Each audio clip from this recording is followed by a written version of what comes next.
Alors, on retrouve tout de suite Dorian Abadi, analyste des marchés chez XTB. Bonjour Dorian. Bonjour. On parlait à l'instant donc du DAX.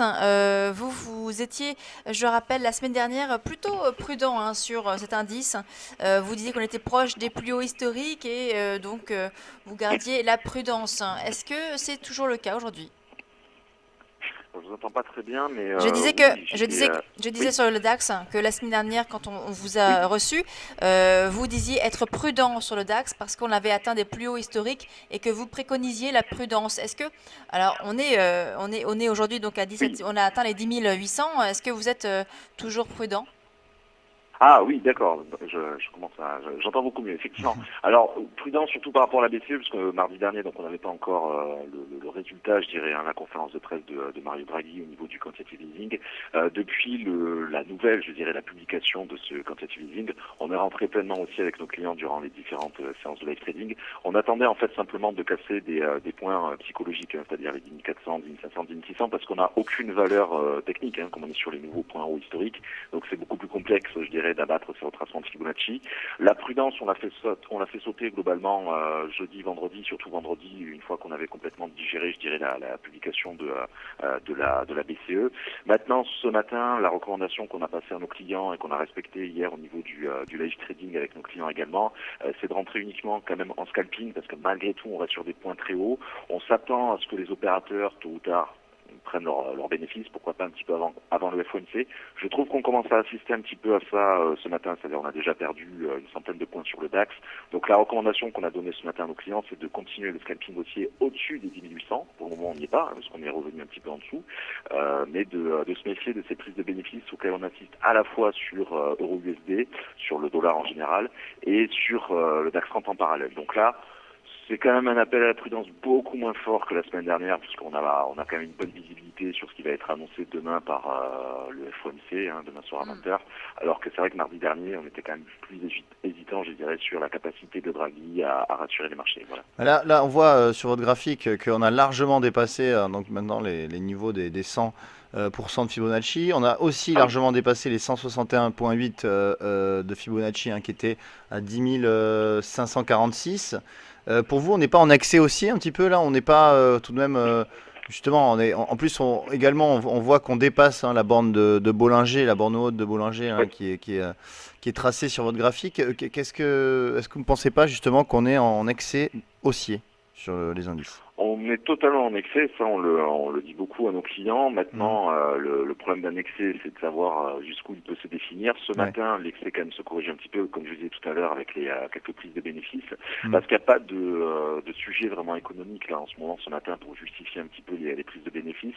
On appelle surtout nos clients à la prudence depuis hier soir, ce matin, je dirais, sur deux leviers. C'est les prises de bénéfices avec l'analyse de ce matin qu'on a diffusée assez tôt, et les développements en Ukraine aussi, parce que ça commence à revenir un petit peu au devant de l'actualité, les tensions un petit peu diplomatiques aussi entre l'Occident et la Russie. Donc c'est pour ça qu'on a abattu une recommandation assez simple, c'est que s'il fallait rentrer à nouveau sur le marché à la hausse, ce serait sous la forme de scalping, donc d'opérations à très très court terme, des 5, 10, 15 points, et au-dessus de 10 800. Donc pour le moment, on est complètement hors marché.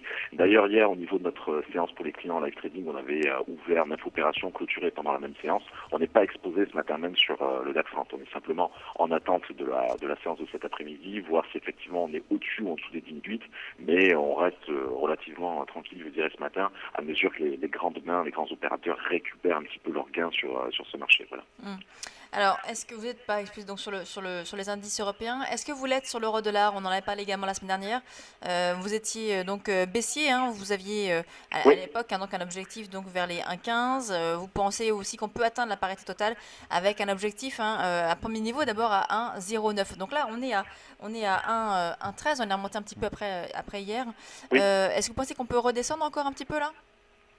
Je pense que oui, on a touché notre ultime niveau hebdomadaire qui était à 1,1150 en analyse matinale. En dessous, effectivement, ce sont des objectifs un peu plus à moyen terme.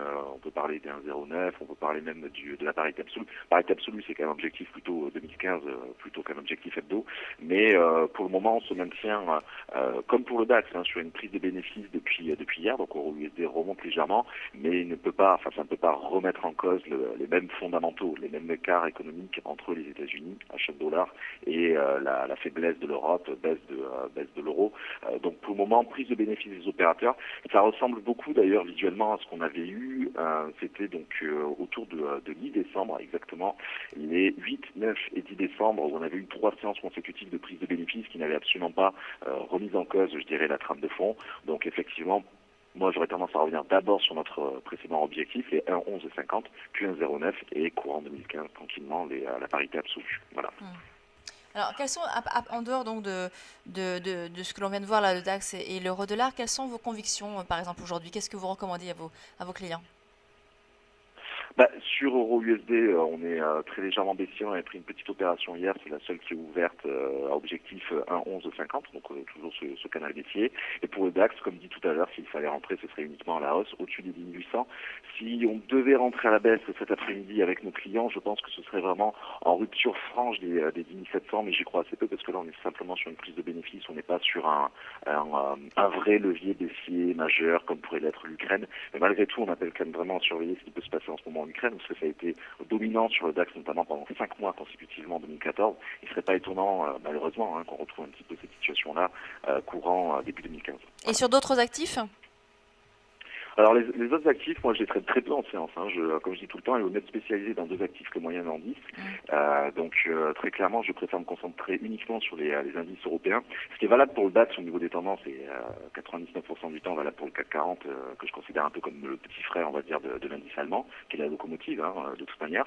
Et pour l'USD, idem. Moi je ne me concentre que sur 2 actifs majeurs pour pas m'éparpiller et pour vraiment rester, je dirais, spécialisé sur ces 2-là et surtout pas être déconcentré par d'autres valeurs. Voilà. Très bien, merci beaucoup Dorian Abadi, donc analyste marché Je vous en chez prie. XTB. On va marquer une pause et on Bonne se journée. retrouve. Bonne journée. On se retrouve dans quelques instants après un point pédagogique sur comment sont négociées les matières premières. On se retrouve tout de suite après ça.